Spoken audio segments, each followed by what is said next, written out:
Hello everyone, how are you all doing? Thank you for tuning in. Today we are going to be performing some carburettor jetting, some carb jetting on this VTR FIRESTORM or Superhawk. Let's take a look. Okay, so I've got the carburettors removed now.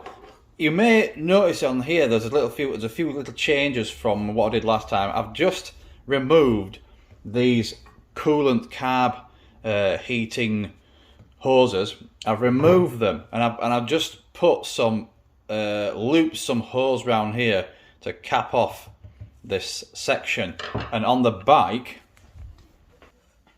I've removed one of the hoses that comes up here to the rear cylinder, and I've relocated this one, the longest tube which goes to the front carburettor, back into the coolant housing itself. So I don't want coolant flowing through my carburettors. We don't live in a cold enough climate, and I won't be using this bike during the winter period, so I don't require this carbs to be heated. Most of my bikes, whatever carburetors, do not have these. I remove them. I don't think they're causing a particular problem, but I don't want coolant or any seals leaking and having coolant running mixed with my fuel. I want to have a full control of the tuning of the carburettor. But anyway, enough of that. I removed those. Don't want them, don't need them. Let's crack on. Alright, we're going to be removing this 10mm spanner. We're going to be removing the choke plungers, because I'm going to give those a check. Last time in the carb servicing video, I missed out on all that footage, didn't I? So you need to be really careful with these. They're plastic. You can get, for the Keihin FCR carburettors, you can get choke plunger aluminium ones of these. Okay, you can get aluminium ones, which are much better because these threads don't strip. People over tighten them, then you have big problems. So be very gentle.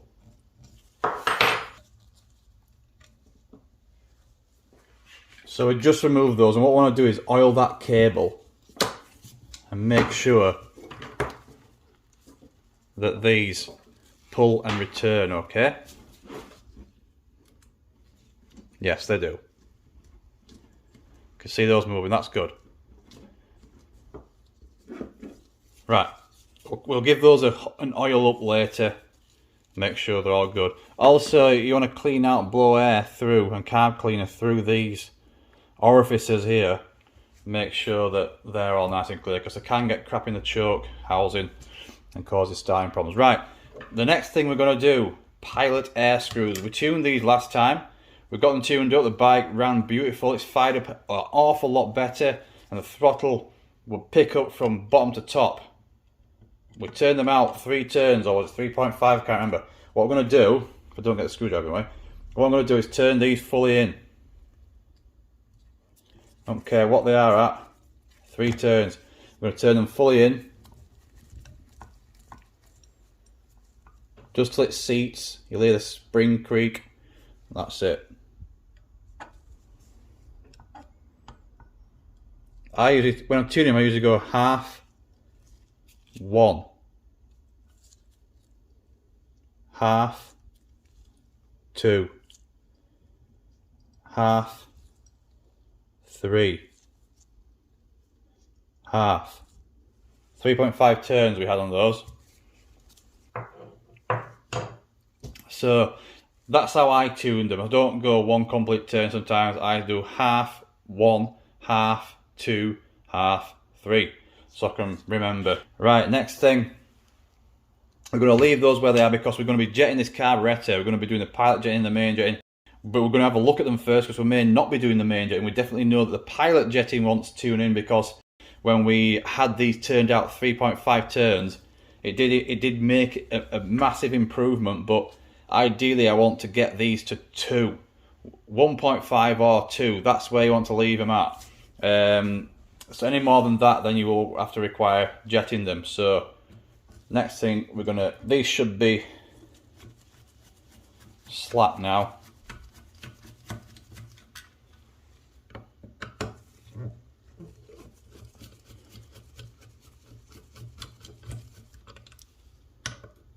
If you remember in the previous video, if they are tight, this is not tight by the way, but if they are tight, put some pressure this way, tap them with the hammer, and they will eventually come loose. Don't try to strip these threads on them. Well, don't try to ruin the screws. Don't fight them. Always tap them with the hammer and you'll get them free.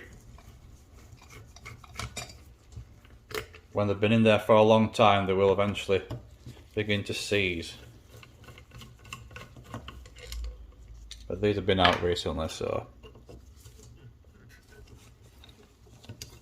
should be cool with that.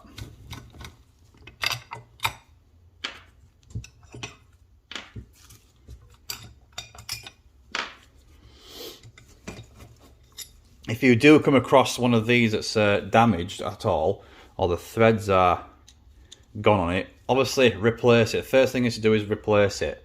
But if you have not got a replacement and you want to get this bike back together, always replace it. Put it in one of these holes, which is the easiest to get to, because if you have to get it out again and you end up having to drill the damn thing out, you don't want to be doing it down here. So if you do get one that's in a pretty bad shape, one of these screws that's started to round off, put it somewhere like here where it's easiest to get to.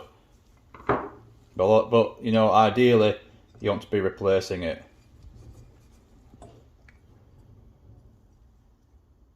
So last time we changed our float bowl seals, which are still nice and fine. They've already begun to take shape, those, look. Put that there. That one's already stuck in position. We'll get that there. I'm going to put these 3 in there. Those 3 in there. I like to keep organised when I'm working on this. Right then, so now we have got ourselves our pilot jets and our main jets. So we're going to remove these. Okay.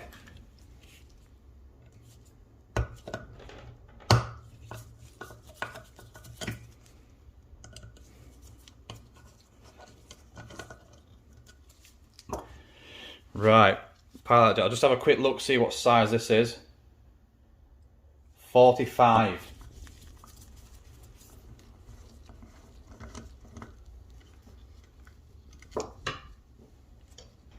$45 on both cylinders. So I've ordered some more jets.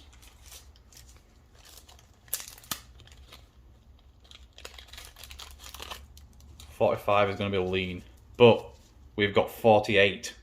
We're going to try 48. We're going bold and we're going big. If a 48 don't work, if it's too rich, then we shall go down. V-twins are dirty engines anyway. If it runs rich, what'll happen is when you come to firing the bike up, it'll probably fire up without the choke on. Fire up easy without the choke.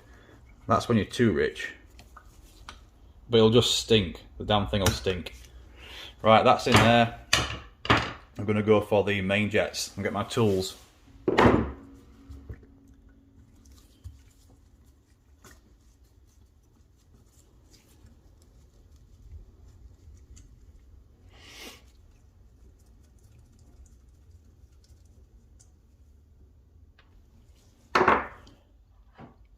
Right, I've just checked these fuel jets and I'm pretty shocked to find that the rear cylinder is a 162 and the front cylinder is a 166. Now, it's not uncommon for V-twins, V4s, anything like that, to have maybe staggered jetting in the carburetors, because one cylinder will get hotter than the other.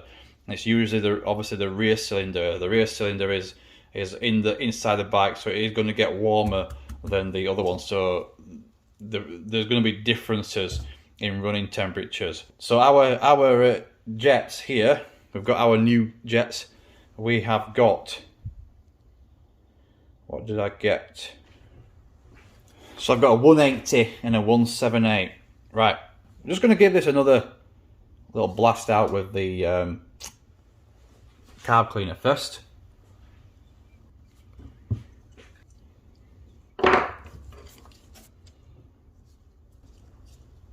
Not over tightened but firm. I can remember buying a bike once, I think it was a Gas EC 300. I can remember getting that home. It was a problem bike. I got that home, it wasn't running correctly, and the main jet were actually dropped out into the float bowl. That's why it wasn't running correctly. So, make sure they are seated. Right then, let's get these back together. We've got our pilot jets in there. Make sure they're snug. We're going to reset these while we're here. I'm going to reset these too. That's half. One turn. Half. Two turns. It's much easier to turn these out than turn them in when it's on the bike. Half. One. Half. Two. So these air screws are both balanced, so we don't really need to set one leaner than the other. We can do that when we fire the bike up. So when we fire the bike up, what we can do is listen to it, and if it sounds a little bit out of tune, we're going to tune one of these and see if it improves. Not both of them, but one. And I will mostly go for the one that's the richest. So we'll turn it by quarter turns and see what improvement we get out of there. Right, now because these jets are probably way off, I would probably suspect that the jet needles also will want changing or adjusting. But we're still going to go with it. We're going to reassemble the bike and run it, probably ride it, see how we get on. Then we may have to also change those. In a Dynajet kit, you can get different size needles. They'll have a different taper on them. You can get richer and leaner ones. Some will have a different taper. So just bear that in mind. We may have to adjust the needles themselves, but we're just going to see how we get on first before we start doing any shimming. If you drop this needle in, if you drop it down, then you're making that leaner. You're making it leaner because as you pull it, that split second, there's going to be a slower release of fuel vapor going through that circuit as compared to the air. Because as soon as you move this needle, start lifting this up, you're dragging air through what's called the venturi, the vacuum. You're dragging air through there, so you need to compensate the amount to get the mixture correctly. What'll happen is, if you shim this, raise the needle, then you're making it richer. If you lower the needle, you're making it leaner. Remember that.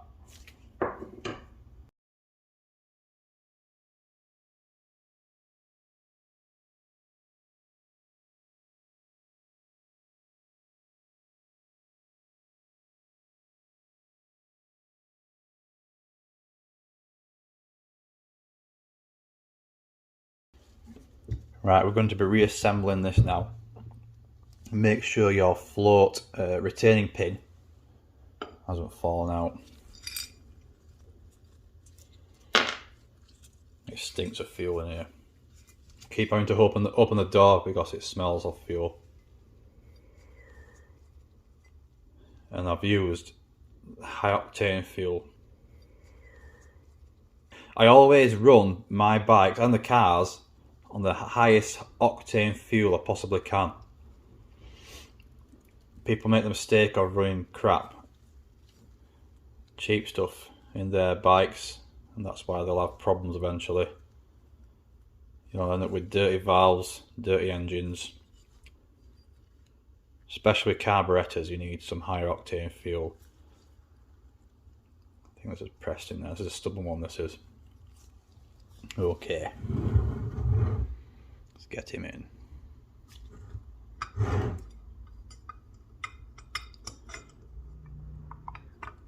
There we go.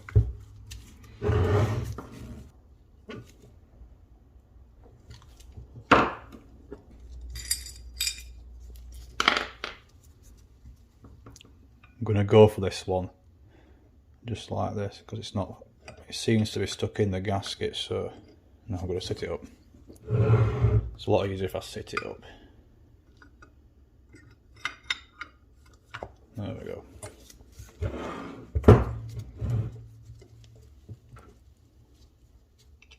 There's nothing worse than tuning carbs. Trust me. I've tuned a lot of carbs. Heck of a lot of carburetors. Mostly dirt bike carburetors and 2-stroke ones. If 4 strokes are bad, 2 strokes are a pig.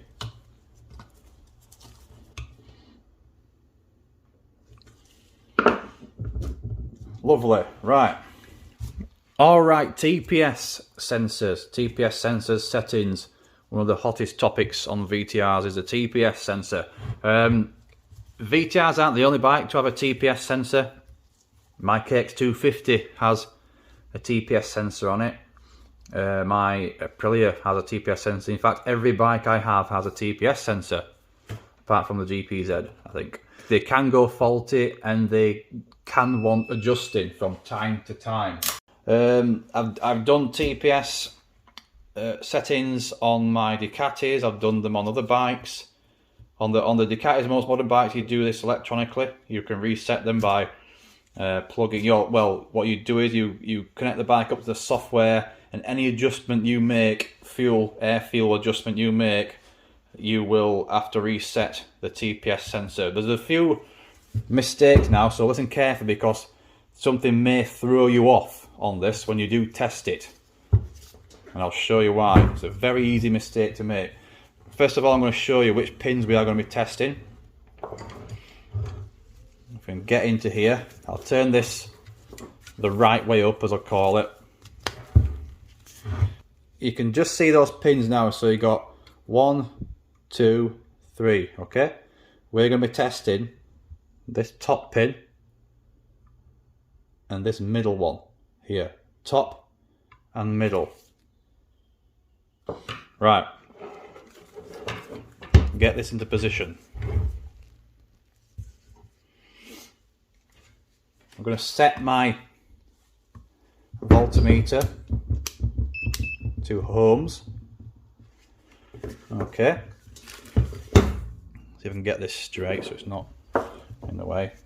I've got a bit of tape on. It's easier if you have one with a crocodile clip on it. I've put a bit of tape on there just so they don't touch. If they touch, you'll get a false reading. So I'm going to clamp this one carefully. Get them in. That is on the far pin. This one we're going to touch it on there. Okay, so 823 kiloohms. Now most people would say that's way out of spec. That's way out of spec. 823 kiloohms. So at that point, most people would adjust it to 5. The problem is, you only adjust it if your butterfly valves are both reset or centered. Now I can probably get a feeler gauge, I can see daylight through these. They're ever so slightly open. That's because the idle screw has been adjusted. Okay, if I adjust this idle screw, increase it, you'll notice the change in kiloohms is going up. So if you now adjust this TPS sensor, if you adjust that to 5, you're going to throw it off. So you want to close your butterfly valves, you want to close this, make sure they're at rock bottom, then you want to test it. Alright, so I'm just looking at those valves now. They appear to have closed. So now we're at 749, so that's a better reading. Okay, obviously this bike would not idle if I'd fire it up. I'm adjusting this, it's barely dropping. It shouldn't drop anymore because the valves are fully closed now. The idle is off.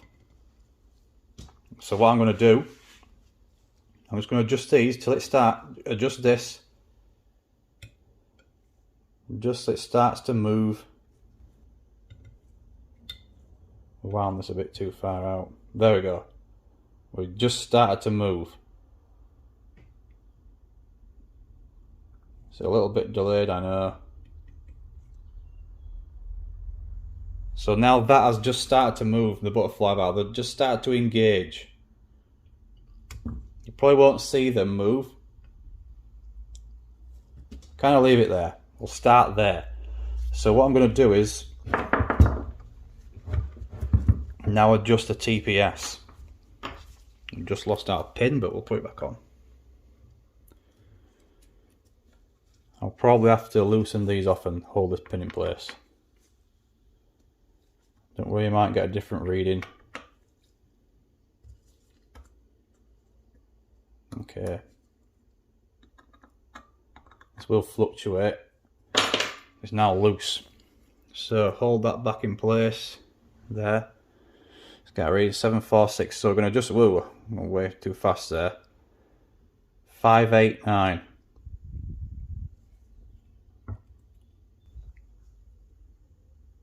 I'm going to leave that there. So I'm adjusting this now. See how this is going up? I'm adjusting the idle.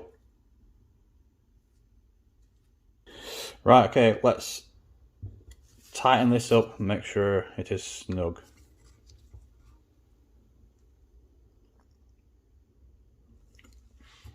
So when we come to adjusting our idle, which we will have to, tighten it up. That is going to alter the TPS slightly.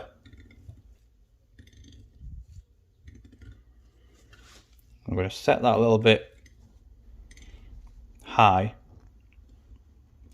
and then we can bring it down as I fire the bike up. Right. If these settings are totally off and won't really adjust, then you need to get a new one. It would be a good idea to get a new one, fit that in there. All you do is unscrew these, it comes straight out. There's a little spring-loaded clip in there which you locate it and set that the same way. So if that's the right way or wrong way, give it a go. That's how I do them. So moving back onto the TPS sensor, there are a few symptoms. There's one great symptom that will indicate you have an incorrectly adjusted TPS sensor or a faulty TPS sensor. Here's a scenario again. So on my Y748 in the past, it suddenly developed a slight cough at low RPM. It was just as if someone was pressing the kill switch on the bike. Just as it was picking up speed, it would cough out of corners. But the rest of the rev range, it would be fine. That was a faulty, well, an incorrectly adjusted TPS sensor.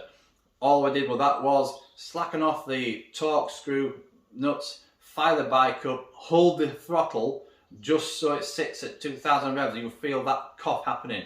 It would almost feel like there's a backfire into the throttle bodies or the carburettors. You'll feel a backfire going in there.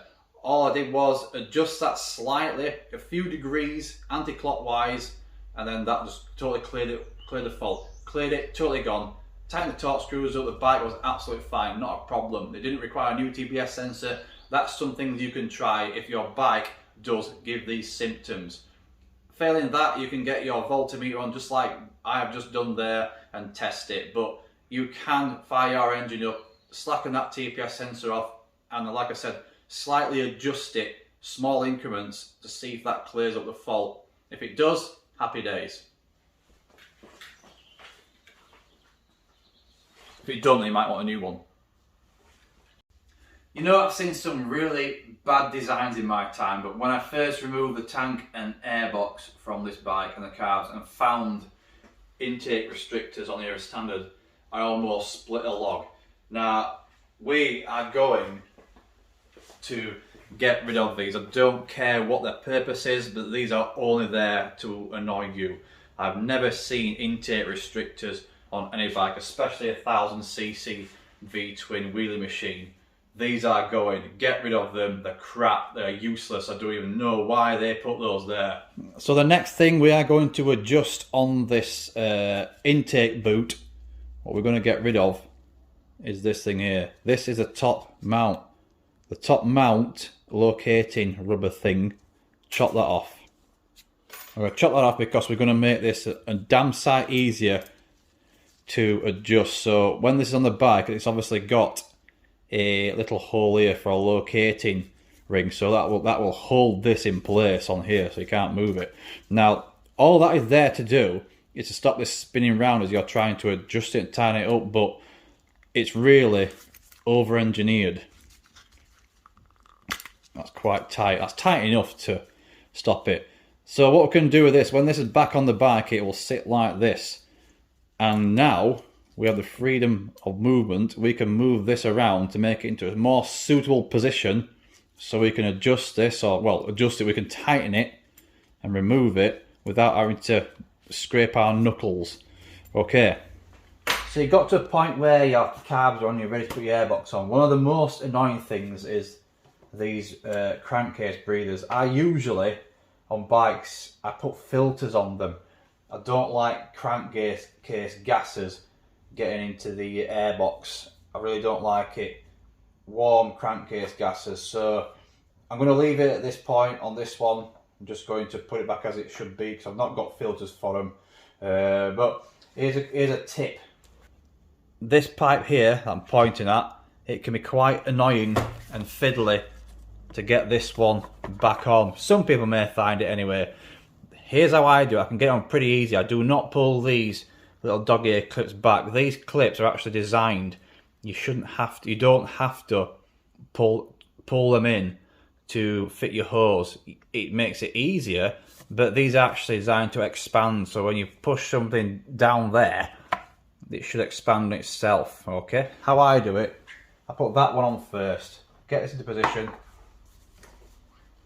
Actually shove my hand in there, just press that on. Don't touch the clips at all, press it on.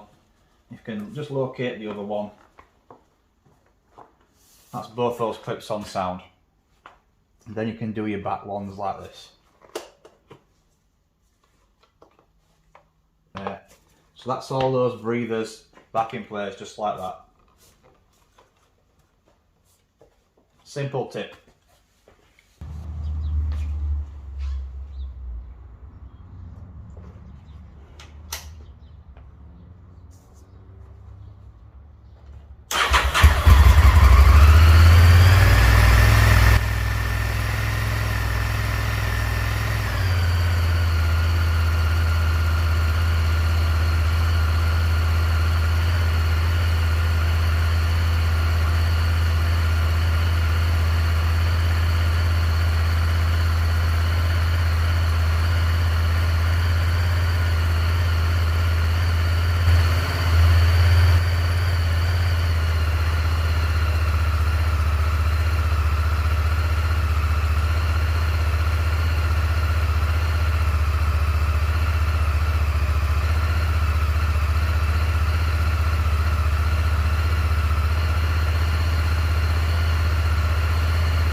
Alright, so I'm really happy the way the bike's performing now. I've actually taken the bike out on the road and I can confirm it revs clearly, it rides clearly through all the throttle ranges. But because I've done so much work on this bike, the videos are not really in order. Before I've taken this bike on the road, and the jetting was the final job I performed on the bike. Before I took this bike on the road, I've also repaired an issue with the fuel tank breather cap. I'll put that in a later video, and I've also done the ignition coil change, so that's in the next video to come. But I can confirm the bike rides amazing. I'm going to do a ride video and show you my experiences from it in a later video, so stay tuned for that. I did not have to adjust the needle clip position whatsoever. It felt absolutely fine where it was, so that's the end of that story. One other thing I did on the carbs, which you couldn't see, it's very difficult to film, is I adjusted the air mixture screw, the rear cylinder. I adjusted that in just to get these to balance correctly. So when you do the jetting, you will have to reset the pilot air screws, and when you fire the bikes up, it takes a tuned ear to recognise how the bike's idling, what the cylinders are doing. Wait again till it gets up to operating temperature when the bike engine is warm, because it will start to run a little richer as it gets warmer. So the idle just felt a little bit out of balance. You could see it jumping, the needle was jumping slightly as it was getting warmer. So what I did with that was, you may have to take those pilot air screws in or out. So what you can do is, I use this little screwdriver just to prod in there with a torch and slightly move them. You don't need to move them quite a lot, just listen to what the bike does. Or you can purchase some of these. They are idle air screw adjusters, what we use on the dirt bikes. I am not 100% sure that they will fit on the VTR, but it's worth a try. In the future, if I do get any, I'll let you know about that. Okay, so in the next video, we're going to be doing the coil testing, and then we're going to be doing a fault with the tank vapor lock problem. It's a problem that not many people are aware of. So stay tuned for that, and we'll get out on a bike and show you what it rides like.